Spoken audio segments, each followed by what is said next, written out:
రబీ కాలం పూర్తి కావస్తోంది. ఆరుతడి పంటలన్నీ ఇంటికి చేరగా చాలా చోట్ల పంటలన్నీ కోతకు సిద్ధంగా ఉన్నాయి. అయితే పంటలు తీసుకున్న తర్వాత రైతులంతా పొలాలను అలానే వదిలేస్తుంటారు.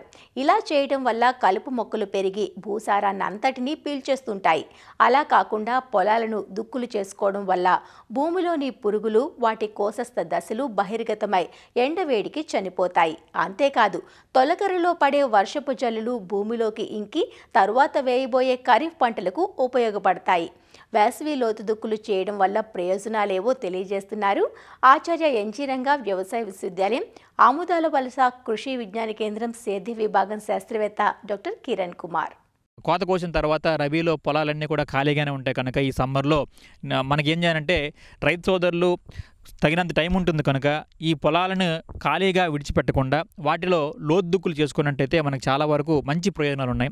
అలాగే ఈ ట్రాక్టర్ సదుపాయం అనేది కొద్దిమంది రైతు సోదరుల దగ్గరే ఉండటం వలన ఎవరైతే ఒకటి అరా ఉన్న వాళ్ళు మాత్రమే ఈ లోతు దుక్కులు చేయడం, మిగిలిన వాళ్ళంతా కూడా ఈ ఖరీఫ్లో అంటే జూన్ జూలై టైంలోనే డైరెక్ట్గా నేరుగా వాళ్ళు ఈ ట్రాక్టర్తో దుక్కులు చేసుకొని మొదటి పంటకి వెళ్ళిపోతూ ఉన్నారనమాట. సో దీనివల్ల మనకి చాలా నష్టాలు అనేవి జరుగుతూ ఉన్నాయి. అందులో ప్రధానమైనవి ఏంటంటే ప్రీవియస్ క్రాప్ ఏదైతే ప్యాడీ వేస్తూ వరే వేస్తూ ఉన్నామో దాంట్లో దమ్ము పట్టి కూడా మనం నాటు వేస్తూ ఉంటాం. సో ఇలా దమ్ము పట్టి నాటు వేయడం వల్ల ఏమవుతుందంటే చాలా వరకు ఈ నేల అనేది చాలా కాంపాక్ట్ అయిపోతుంది, చాలా గట్టిగా తయారవుతుంది అనమాట. లోపల పొరలన్నీ చాలా గట్టిగా తయారైపోతాయి. సో ఇలా గట్టిగా తయారైపోవడం వలన నేలలో తగినంత ఈ ఏరియేషన్ అనేది జరక్క రూట్ తాలూకు డెవలప్మెంట్ అనేది చాలా వరకు తగ్గిపోతూ ఉంటుంది. నేలలో ఉన్న గట్టి పొరలు అనేవి మనం దాన్ని లూజ్గా చెయ్యాలి అని అంటే ఈ వేసవిలో లోతు దుక్కులు అనేవి చాలా చాలా అవసరంగా మనం భావించాలి. అలాగే లోతు దుక్కులు చేయకపోయినప్పుడు ఏమవుతుందంటే ఏవైతే మనకి ఈ దీర్ఘకాలికంగా ఉన్నటువంటి కలుపు మొక్కలు ఉన్నాయో అవన్నీ కూడా చాలా ప్రాబ్లమాటిక్గా మనకి తదుపరి వేసినటువంటి ఖరీఫ్ పంటలో చాలా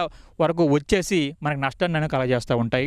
అలాగే ఈ చీడపీడల తాలూకా ఈ అవశేషాలన్నీ కూడా మనకు నేలలోనే ఉండిపోవటం వలన అవి మనం లోతు దుక్కులు చేసినప్పుడు మాత్రమే బహిర్గతం అవుతాయి. కాబట్టి అవి లోతు దుక్కులు చేసుకునే ఆవశ్యకత ఎంతైనా ఉంటుందన్నమాట. సో అందుకని వీటన్నిటిని మనం నివారించాలి అని అంటే తప్పనిసరిగా ఈ రైతు సోదరులందరూ కూడా రబీలో రెండో పంట తీసేసిన తర్వాత ఈ లోతు దుక్కులు అనేవి తప్పనిసరిగా చేయాలి. అలాగే ఈ లోతు దుక్కులు చేసినప్పుడు రైతు సోదరులు మనకి పొలం తాలూకా వాలుకు అడ్డంగా ఈ రెక్క నాగలను కనుక ఉపయోగించేసినట్టయితే అది సుమారుగా 25 నుంచి 30 సెంటీమీటర్ లోతు వరకు కూడా ఉన్నటువంటి నేలని కట్ చేసి అది మనకి పల్వరైజ్ చేస్తుంది, అంటే టర్న్ చేస్తుంది అనమాట. అలా టర్న్ చేయడం వల్ల ఏమవుతుందనంటే నేల లోపల ఉన్నటువంటి అంటే సుమారుగా ఒక అడుగు వరకు కూడా ఏవైతే కాంపాక్ట్ అయిపోయి ఉన్నాయో లేయర్స్ అనేవి వాటిని బ్రేక్ చేసి బయటికి తోస్తుంది. అలా తోయడం వల్ల ఏమవుతుందంటే నేల అనేది గుల్లబారుతుంది. అలా నేల గుల్లబారడం వలన మనకి ఏదైతే ఈ తొలకరిలో వర్షాలు పడతా ఉంటాయో ఆ పడినటువంటి వర్షాలని ప్రతి ఒక్క నీటి బొట్టుని కూడా అది నేల లోపలికి ఇంకిపోయి నేల తాలూకా నీరు ఇంకే గుణాన్ని కూడా అది మనకి పెంచుతూ ఉంటుంది.